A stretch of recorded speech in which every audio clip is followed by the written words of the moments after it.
तफसीली मीटिंग हुई जिसमें वफाकी शमूलियत के अलावा सारे सूबों से एजुकेशन मिनिस्टर्स और सेहत के जो वज़ीर थे उन्होंने शिरकत की। उसके अलावा मुख्तलिफ़ सूबों से चीफ़ सेक्रेटरीज शरीक हुए और बहुत ही तफसीलन जायज़ा लिया गया कि इस वक्त सेहत के इंडिकेटर्स क्या हैं, इन्फेक्शन के इंडिकेटर्स क्या हैं, और जो हमने पहले फ़ैसला किया था जिसको मैं दोहरा देता हूँ। पहले फ़ैसला, पुराना फ़ैसला ये था कि 18 को 9 से 12 ने खुलना था क्लासेस ने, 25 से खुलना था 1 to 8 ने, और फिर 1 को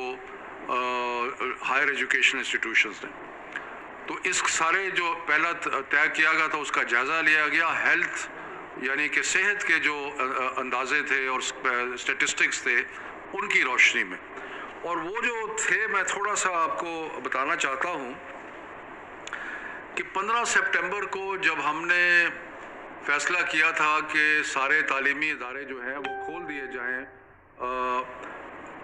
तो उस वक़्त जो इन्फेक्शन यानी कि जो बीमारी का लगने का पॉजिटिविटी थी, यानी कि जो रेट था इन्फेक्शन का, वो 1.9 के करीब था।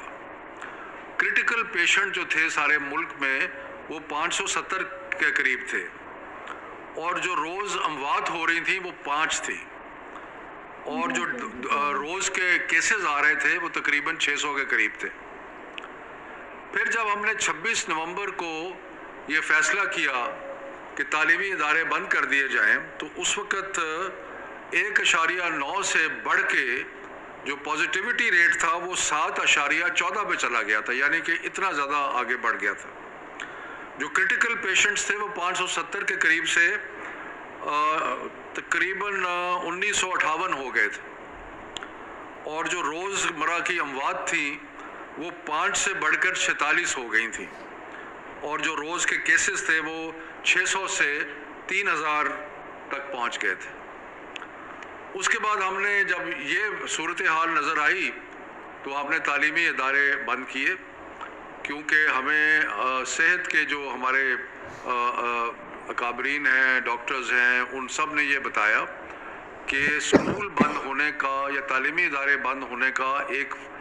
वाज़े असर जो है वो इन्फेक्शन रेट पे पड़ता है। तो 26 नवंबर को हमने बंद किया, उससे ग्राफ कुछ नीचे आया, लेकिन जो हमारे पास लेटेस्ट स्टेटिस्टिक्स हैं वो ये हैं कि 11 ये अभी हफ्ता जो 14 जनवरी का अभी ख़त्म हो रहा है कि पॉजिटिविटी रेशो जो है वो 6.10 है, यानी कि 7.14 से कम हो के 6.10 पे आई है, लेकिन अभी भी निस्बतन ज़्यादा है। जो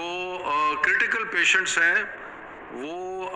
1958 से बढ़ के 2339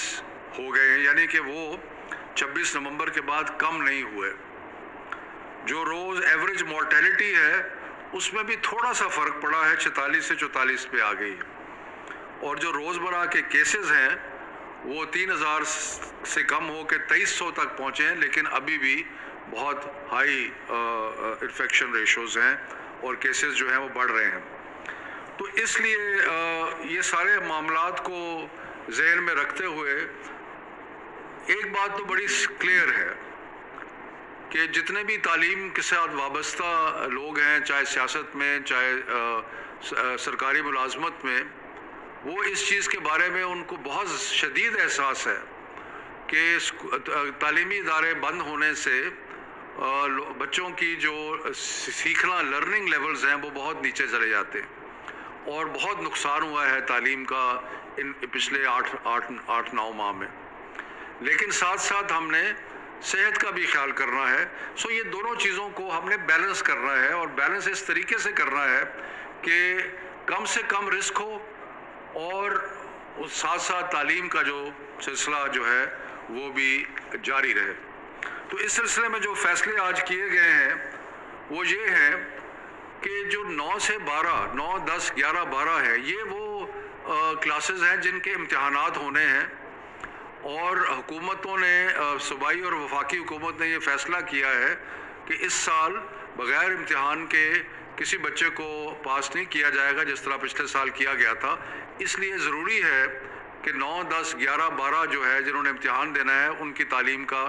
سلسلہ شروع کیا جائے. تو اس لیے 18 تاریخ جیسے کہ پہلے فیصلہ کیا گیا تھا، 18 تاریخ کو 9, 10, 11, 12 جو ہے وہ کھل جائیں گے اور ان کا تعلیم کا سلسلہ جو ہے امتحان کے نسبت سے وہ شروع ہو جائے گا. اس کے بعد یہ فیصلہ کیا گیا کہ جو 25 کو کلاس پری یعنی کہ پہلی سے یا پہلی سے پہلے سے لے کے 8ویں تک جو کلاسز کھلنی تھیں اس کا فیصلہ کیا گیا کہ اس کو 1 ہفتہ آگے کر دیا جائے گا. یعنی کہ اب پرائمری اور سیکنڈری اور جو پرائمری اور 6, 7, 8 ہے وہ بجائے 25 کے کھلنے کے وہ اب ہم نے ارادہ کیا ہے کہ وہ فیصلہ کیا ہے کہ وہ 1 تاریخ کو کھلیں گے. اس کے بعد جو ہائر ایجوکیشن انسٹیٹیوشنز ہیں جس کا پہلے ہی فیصلہ 1 فروری کو ہوا تھا